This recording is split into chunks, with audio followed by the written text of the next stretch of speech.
Yeah, thanks for attending, those that have. Solid community. And yeah, we're trying to run these as part of like a new series, going into each of the impact topics and actually kind of diving deep and working out, what is it that you need to do and what B Corp asking and how do the changes now relate to where you stand, to kind of give you a bit of a roadmap further. In terms of what the next, I don't know, let's call it half hour, what it's going to look like. It's going to be a bit more of an open floor discussion. It's going to be a bit more laid back. And there's going to be, plenty of time for you to just ask some questions around what we're going to do. So in terms of what we're going to talk about, we're going to start off with a bit about who are we, what we're chatting about today, and then what the changes coming effectively, and what's the history behind it all. So in terms of history of B Corp specifically, and the new standards, in terms of the new standards, we've got in 2020, B Lab announced the review of them. So it started off kind of 4 or 5 years ago. And that's like a pretty good, 4 or 5 years to still go. September 21, we started some focus groups. B Lab started some focus groups, said, we need to change. December, they went, we're going to change it a little bit. And we actually worked out like a framework for what's going on. First draft, 22. Basically, it's all been kind of pondering around for the last like 5 years. And the reason is this is like B Corp needs to evolve to what the current status of the world needs it to be, effectively. It's probably been going on for a bit too long. The last standards came out in 2018, I think it was. So we're kind of like dealing with standards which are 6 years too old. Which, now we're in full release mode. We know what the crack is, effectively, which is happy days. So it's all been released. So now we can actually talk and go into deep diving into actually what is going on with the new stuff. So what are the current standards? To give a little bit of context, I don't need to go too deep because everyone's well aware of it. There's 800 tick boxes, a menu option. You know what's up, you know what's down. There's very much heaps and heaps of ways around it, effectively. There's a menu option. You tell B Corp what you do and why you're a good company. 50 points is kind of like the average for most businesses when they first go through it. You have to tick loads of ticks, you get more points. Each question has a different weighting. You have to get to 80 points to actually get over that threshold, which allowed for people to kind of gamify the system a little bit. It was broken up into 5 impact areas of governance, workers, environment, customers, community, and to be fair, that's actually a fairly extensive range.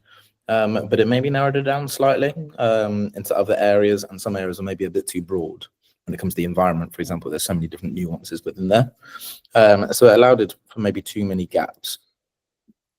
So why do we need these changes? What was the reasoning behind the changes? So as I kind of spoke to earlier, sustainability has changed. The landscape of what is necessary now in order to change is completely different to what it was 6-7 years ago, when the first standards came out.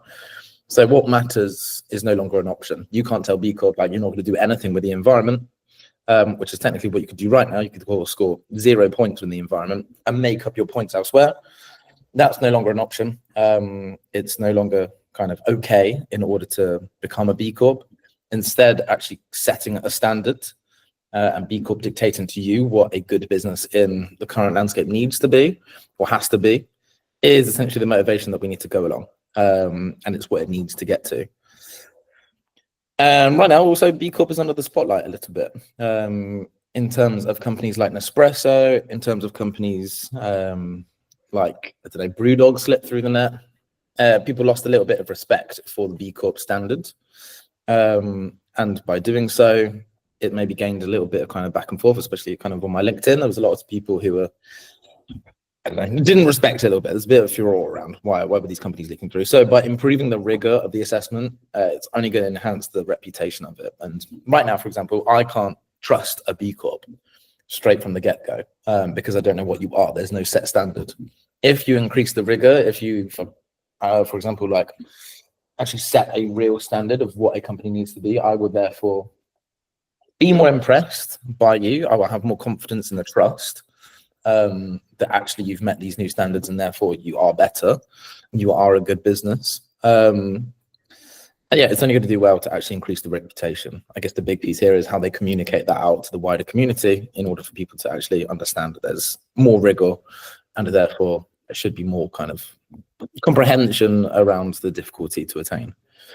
Another reason why we need them, the complexity at the moment, really complex at the moment because there's no uniform approach. There's currently no kind of standardized way in which people actually get audited. It means it's really hard for consultants like us to be like, prepare for this, prepare for this, prepare for this. I know there's people cool like Alex yourself where actually the audit was pretty easy to a certain extent. And then completely flipping that, we've had some clients where it's been incredibly difficult. So the fact that there was no standardized methodology when it came to the auditing process meant that it was kind of really hard to navigate in terms of a process, and project management side became quite difficult, but also it became clunky and a little bit difficult to even navigate amongst the BIA. And then the other reason about why we need them is alignment. So at the moment, there's heaps and heaps of regulations out there. There's a TLA soup of so many different standards and frameworks of CSRD and TCFD and CSR, etc. CDP. The B Corp needs to align with them. So many people are like bogged down with reporting that actually no one's actually doing anything when it comes to sustainability. Most people are just like working through spreadsheets and doing 1,000 different reporting lines. So if people can align with these different ones or different standards that are going through, it should actually mean that we're kind of making efficiencies when it comes to the doing of sustainability and less reporting. And another thing is if you sell into the EU, there's a corporate directive that's coming in when it comes to sustainability, which meant that because B Corp isn't a standard right now, it would actually fall short of the standards required to be kind of seen as a sustainability label that you could put on packaging, etc. So it's going to kind of be classified as almost greenwash because it's not got this standardized way to get there. So they've had to completely redo it to kind of ensure that companies in the EU can still market the fact that they're B Corp without going against this directive. So there's a lot of companies that are also therefore being like pushed through and accelerated if they're into the EU by doing so. Thing to note here is like it's not too late to actually certify. If you're going through it your first time, a lot of businesses are coming to us and be like, it's actually too late. Like we want to certify to the new standards. We've only got X amount of time, 6 months, whatever, until January 2025. 2026 even, and it's still heaps and heaps of time. You've got plenty of time to actually get certified right now. So if anyone comes to you and says, look, we're looking at doing it, but maybe it's easier for us to do it under the new standards, A, it's probably not easier to do it under the new standards because it's more difficult, but B, there is still plenty of time. And then now kind of looking into what has changed, we're going to deep dive into the climate action point, but we're going to go a bit more from an 80 points place, 5 impact areas, menu option stuff, into now having specific requirements within 7 impact topics, of which we will go into a little bit more detail.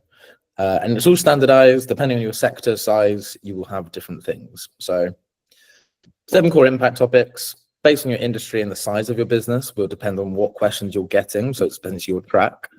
So it's all kind of relative to actually your own business. So they're still making sure that, I don't know, Navash Drinks isn't being asked to do the same complexities as an espresso, for example, who will have a bigger impact and therefore probably need to do more. And they understand the kind of size and feasibility of your business in order to do so. It's all mandatory. You can't chop and choose and say, yeah, we're probably gonna do this, but maybe we'll do that later. You have to do all of these things. And all of this means that you have an adjusted baseline performance under these new requirements, basically. So forget about the points, forget about kind of the way it used to be. It's all about meeting these specific standards now. This is a quick kind of insight into what the context mechanisms are. So in the fact that those requirements change depending on size and sector. So if you're anything above, this is the classification of it. Most people that we work with will really fall into anything above large. But this is how it's like broken down specifically. From our side, it's basically very similar across the board for anything under medium. When it comes to large and extra large, you're actually being asked to do heaps more. To a certain degree, you're actually being asked a little bit less when it comes to maybe within the small or medium businesses. But the change is all coming to actually showing progress and not just setting baselines. So that's kind of what it looks like. What are the new topics? I'm actually going to pass over to Gavin to kind of talk through these. And we're going to kind of narrow into specifically the climate action one. Lovely stuff. Thanks for setting the scene there, Will. So yeah, as Will said, kind of what the new standards represent is people are held to a standard that kind of reflects industry and size. So if you think of Tyson Fury in a weight class, I would not like to be with Tyson Fury. Imagine I'm a small business. I'm going to have less weight to hit. I'm going to have less requirements, and they're all judged essentially across these 7 impact topics. So previously there was we had 5, so there's 2 additional ones, a bit of a wee crossover. So you're seeing things that have popped up before, and then again there is some like new inclusions. So we'll take you through each impact topic probably over our next few series, but today we're going to be kind of shining a bit of a spotlight on climate action, which is the next slide. Sweet. Yeah, so climate action encompasses a few things. Probably off the top of your head, you're thinking carbon emissions, things around climate action plans, what sort of measures do you have in place policy-wise? But specifically, they're looking for 4 or 5 things across most size businesses, but it will differ for larger ones. Cool. So what falls within climate action? I think the first one we have off the bat, a lot of our clients have come through this with us, scope 1 to 3 emissions calculation. So the idea of a carbon report, understanding, I suppose, 1, what emissions you emit from your company facilities, your cars, your electricity. But the elephant in the room is always scope 3. So all across our value chain, if you think employee commuting, transport, logistics, and then obviously the big hitter for a lot of companies is purchase goods and services. So they will be looking for a kind of fully rounded and audited carbon reports, depending on your size. Kind of filters down into the next one, which will be SBTI commitments. Again, a lot of people familiar with this, but it's kind of the next best thing after you understand your carbon report. So number 1, yes, you understand. You understand your emissions. You've kind of got a hold of it. The idea of SBTI commitments is you set a percentage reduction across all the years until 2050. So what was vague becomes a wee bit clearer. And then within that, I suppose, on a bit more of a granular level, you have a climate action plan and tracking improvements. So, you know, the idea of laying out SMART goals, initiatives across the business and actually tracking and reporting them from either a quarterly basis or a yearly basis, but showing that essentially the foresight into what you've laid out, how it applies to your business, and how you're kind of tracking to move forward and kind of showcase that progress towards net zero 2050. And then the last one will fall within the scope of slightly larger companies, and it's the idea of a just transition. So we'll kind of see when we break down the requirements a wee bit more. A just transition and a plan towards a just transition is expected of larger companies. So I think it's two buzzwords, but the proof is in the pudding. Just meaning fair and equitable, transition meaning the change. So a fair and equitable change towards reaching your climate targets. Spin on to the next one.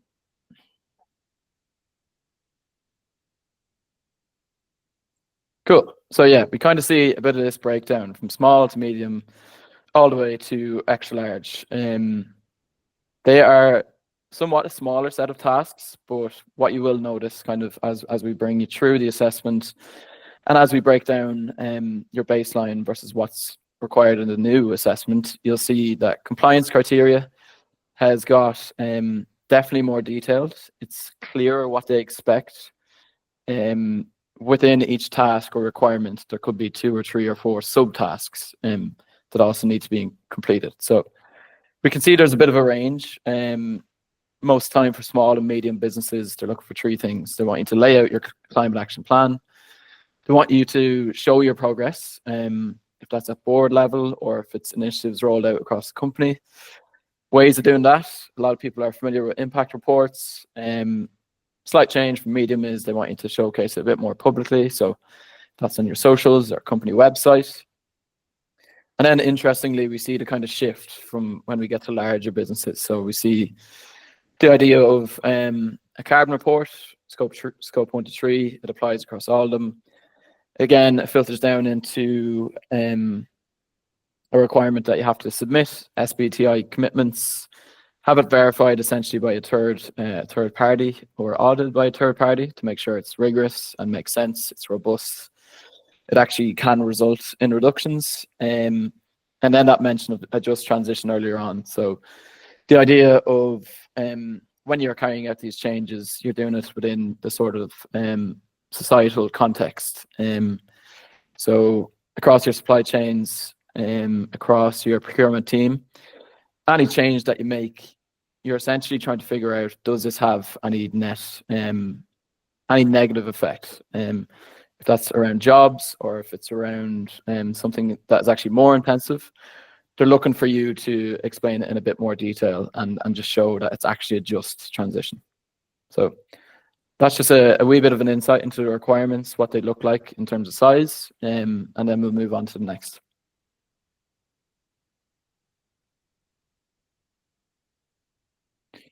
Cool. Yeah. So with each of these kind of requirements and the different requirements that we've seen popping up, there's these frameworks that you're used to kind of seeing across the UK, worldwide, and it's essentially ways to guide your reporting and to guide your action. First one that comes to everyone's mind, UK GHG protocol, the standard framework for reporting your emissions. Covers everything from scope 1 to 3. We have that kind of funnel where you gradually move into your SBTIs. You know, as I've said, you're making your kind of you're making your reduction strategy known. You are communicating to your stakeholders year on year what this reduction looks like, and you know, transparency and accountability will become key in the years to come. The bar that is here in a few years will gradually raise, and you'll be expected to kind of meet these requirements. Even if it's not expected by B Corp, it will be expected through the likes of client tenders, bids, or RFPs. So the onus is on kind of making that head start, and the benefits will kind of come alongside with it. And then We Mean Business Coalition is associated with Just Transition.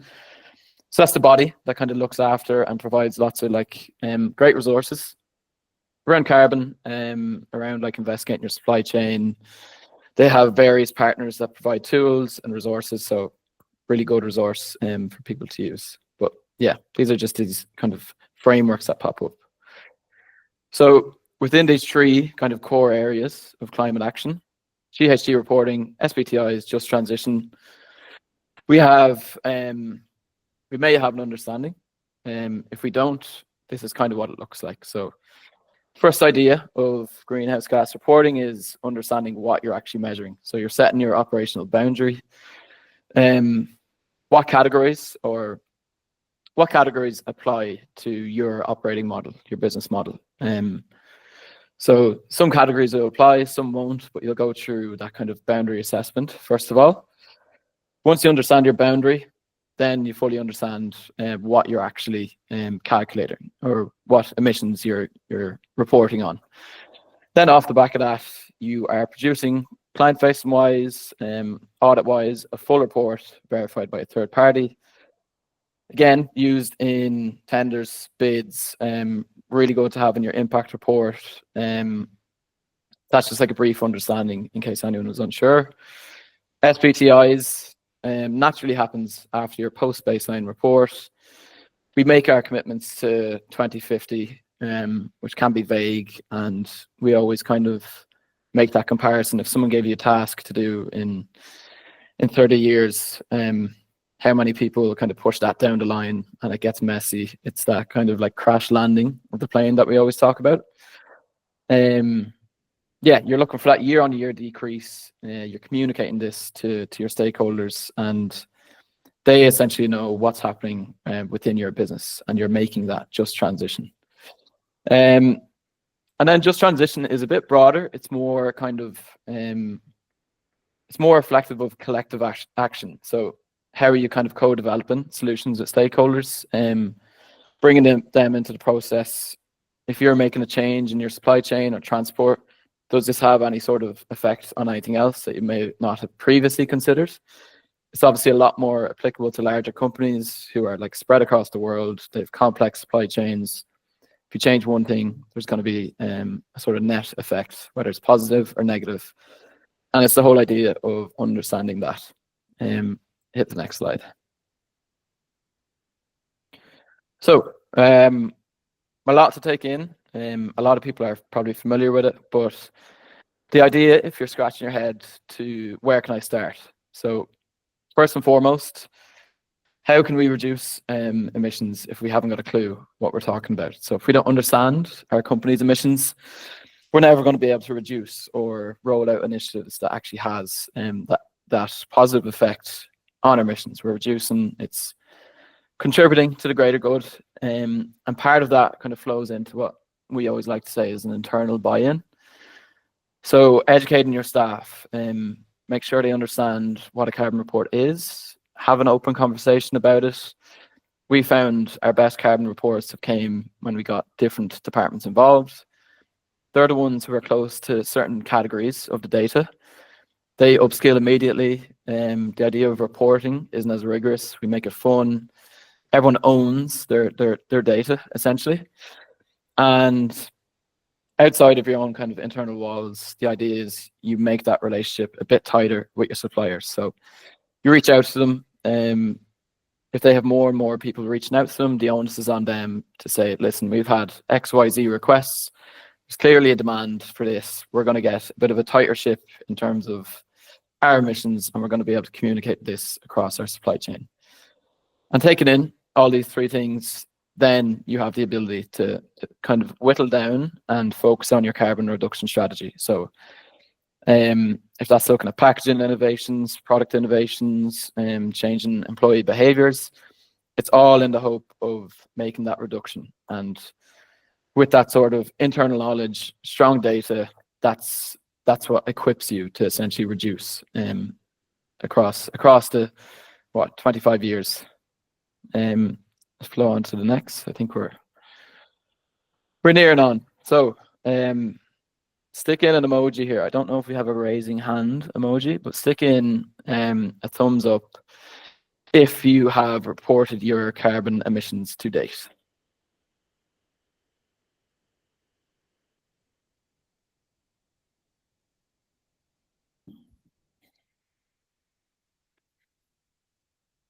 Boom. That's future shift on the board. Nice one, Kate. So we have 2, 3. Nice one. Alex, have you got a question? Or is that the that's a hand celebration? raiser. Damn, yeah, that's exactly how you do it. Yeah, raise a hand if the next one is you've crafted a climate action plan. So you know the crack with your emissions, you've laid out sort of the actions you're going to take across the board. The last one is the cherry on top. You've committed to your reduction strategy. You understand your year-on-year decrease, and you're kind of paving the way forward. But yeah, that's the gist of climate action within B Corp. It's things that a lot of people are familiar with. It will filter down to more actions for larger businesses, but it's essentially a lot of the things that we're used to in the world of kind of carbon reporting.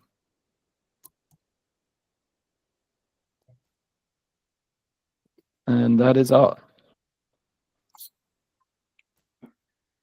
So thank you, Gab. Anyway, that's us done rambling.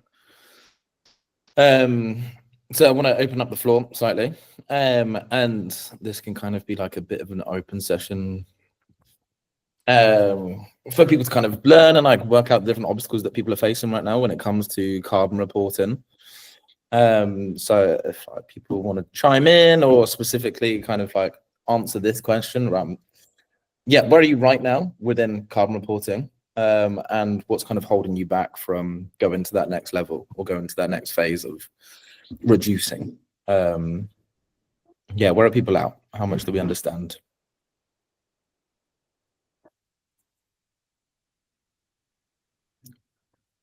Go on, Alex. I know you want to. It's a hairy, scary one.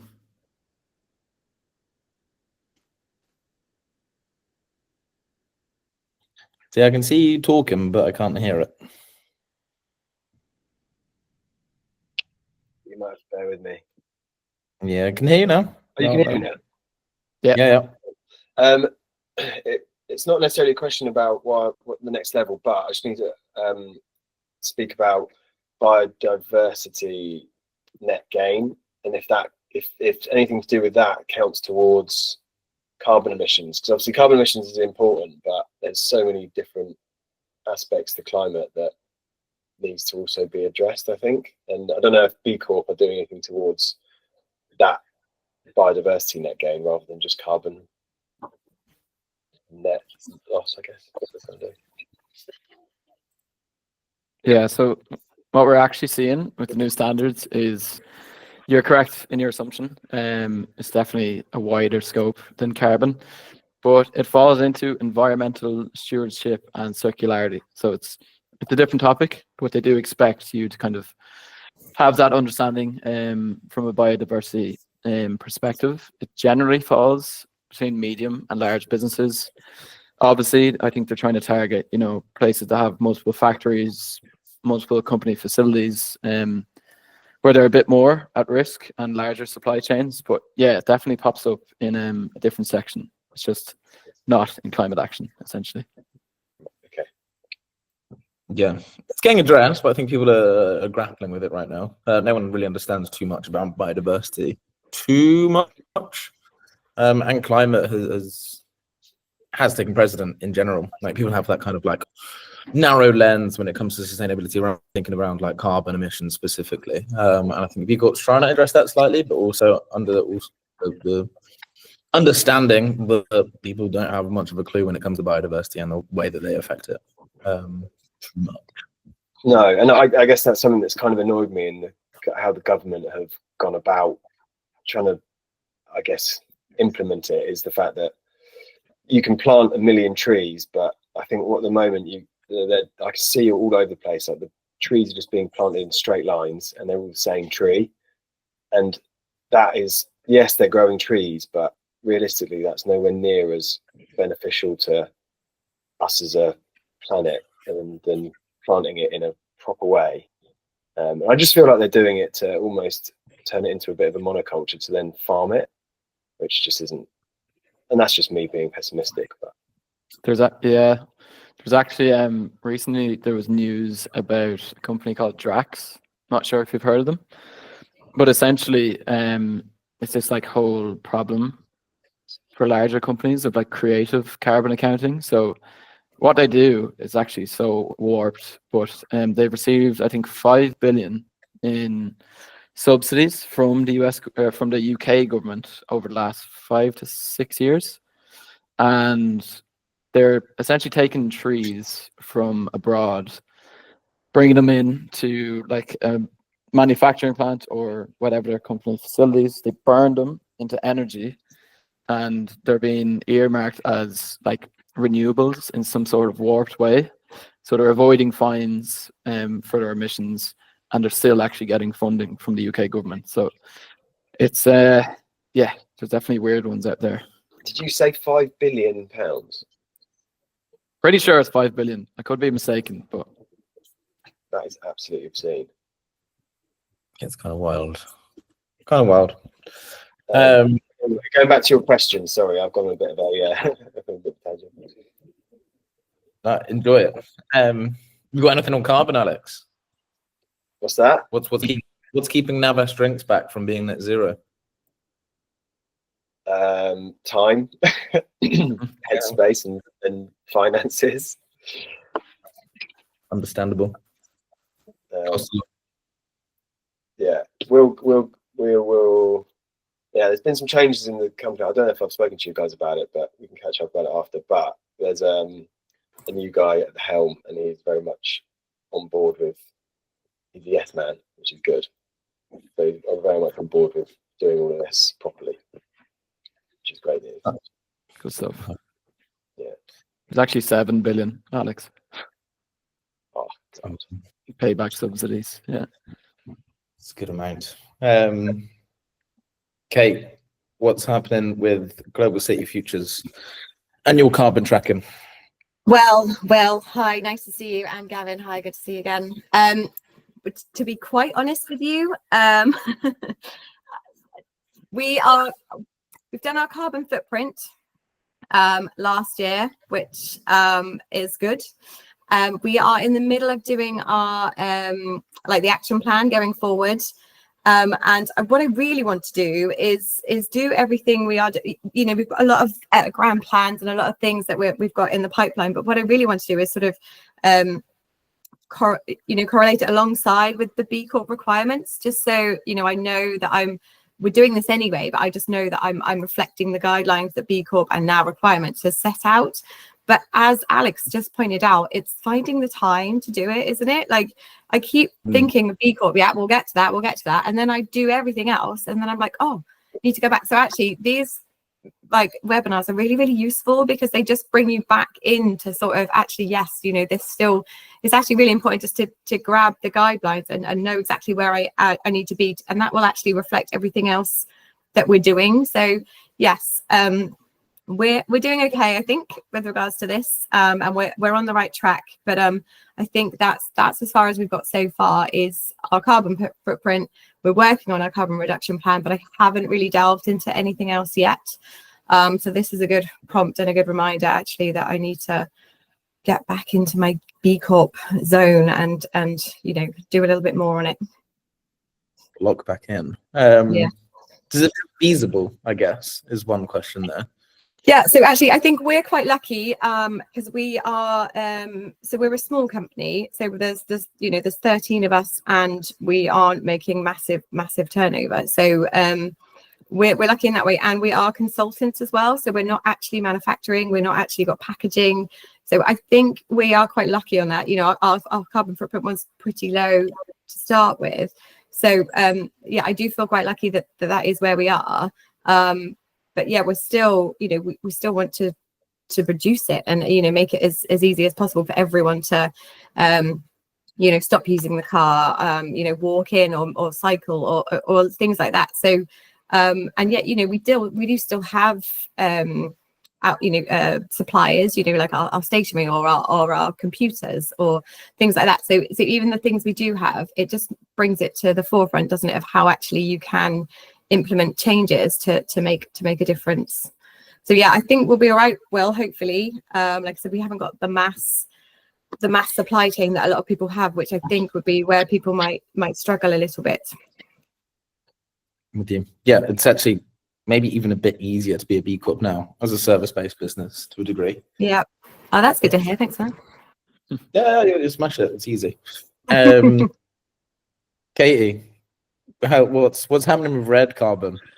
Well, our problem is that we do obviously make products and have a supply chain and do all the packaging and have all of that stuff. So and manufacture stuff in China as well. So sometimes it's actually just supplier transparency can be really difficult too. But we are really trying. We are definitely getting better than where we were and where we have been.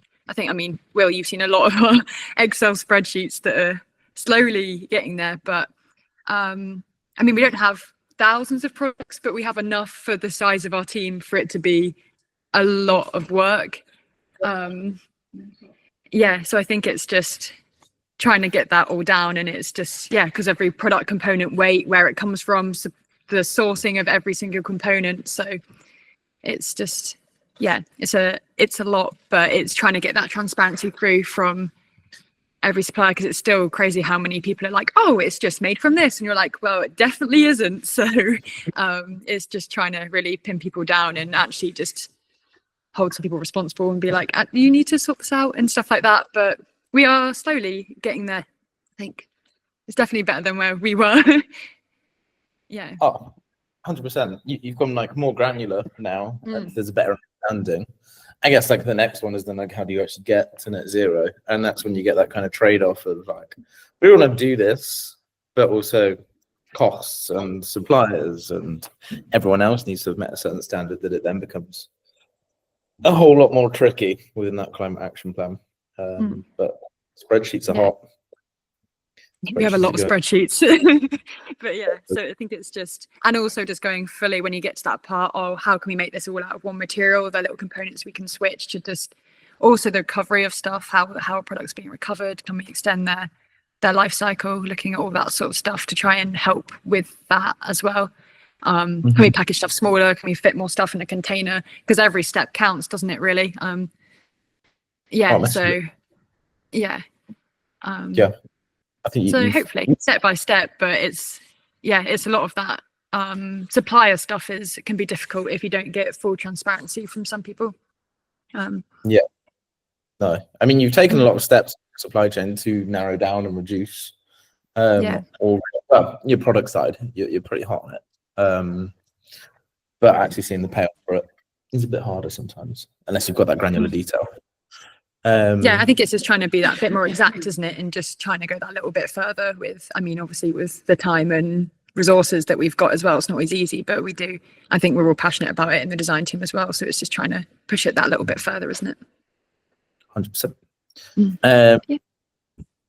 Nikki, from your time at Grays, do you have any insights on how achievable kind of net zero and carbon emissions felt at that point? Or I mean, it's interesting hearing other people's challenges on this, and the time and the dedication to just working out what your baseline is a big ask for a business where there's so many priorities going on.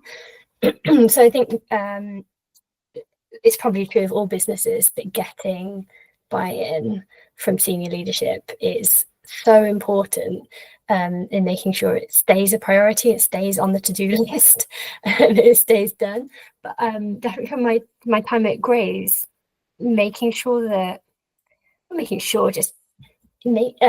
helping every employee feel connected to this journey and this challenge is really important. So you've got the top level buy-in, but you've also got the grit and determination and the passion from everyone in every part of the business, because it's your scope 1 and 2, especially, there's a lot there that falls across cross-functionally across the business. But if you're trying to get on board every supplier and influence every supplier for your scope 3 emissions, getting everybody on board to understand what net zero is and to feel passionate about that they have an ownership on reducing that impact, it's really powerful. That influence of suppliers and partners, I think that's a really important skill to develop in the workforce. Massively. It is the communication piece when it gets to that point, and it's an education piece before it's the communication piece.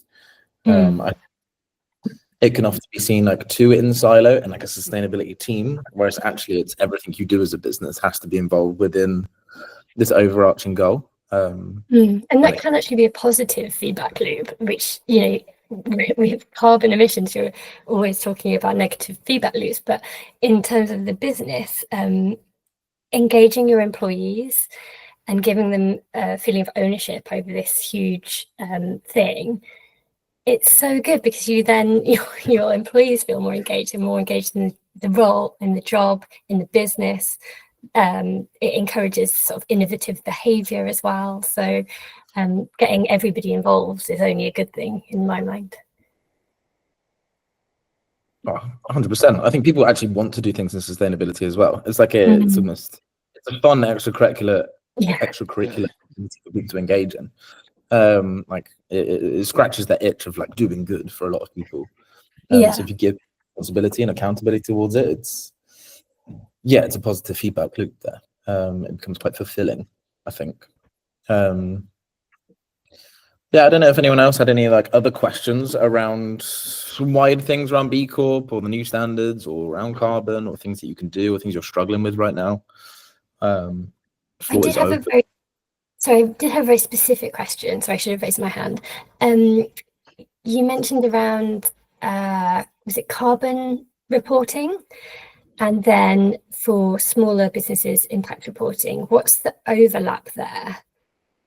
What's the difference between those two types of report? I guess impact report was the kind of wider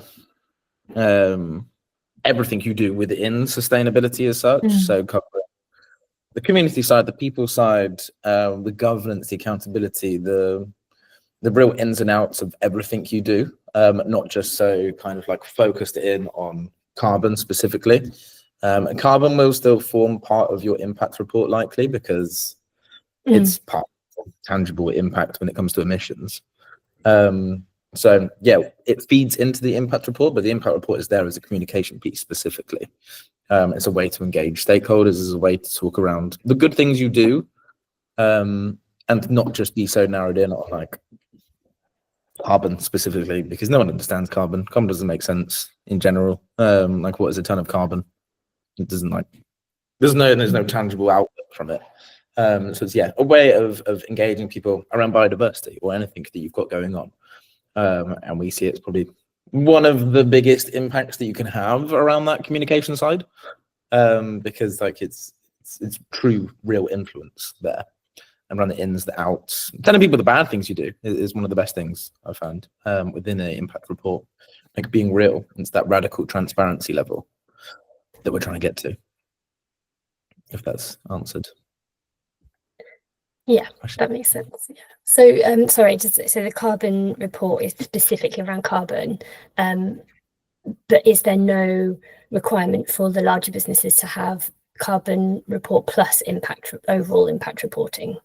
So I think the clarity on this one is obviously we had that slide earlier on the different requirements. And the second task for small businesses was to kind of disclose publicly. And if you're talking about disclosing carbon publicly, it's not the only way to do it, but probably the best and effective way to report on carbon is having it included in your impact report. It's like if you're putting so much effort to actually understanding it, you may as well get it out in your best kind of consumer and client-facing document. That requirement would also apply to larger businesses.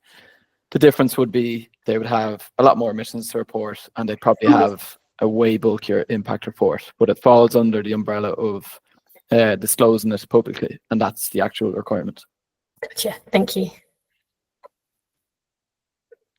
Fantastic. So go on. just a quick one from me. Gavin, obviously we went through our impact report earlier this year, so we've done that. Obviously we'll be working on the one from 2024 soon. In terms of the question there, what's keeping you back from being net zero? Just like from your side of things, like looking into Navas as a company, what is stopping me from being net zero? Because I guess it's probably maybe a question for a call off this. No, it's all good. I think like for Navas specifically, right? It's you're selling those lovely tonic bottles. Check them out if you haven't already. But so most of your category obviously is purchase goods. So purchase goods and transport. So the idea would be you'd focus and kind of hone in on two of them. So I think one way would be reaching out to your kind of logistics companies. And again, like the more requests they get around reporting like carbon specific data, and so they understand, laden percentages, there's kind of a bit of pressure on them to kind of give that, more accurate data back to you.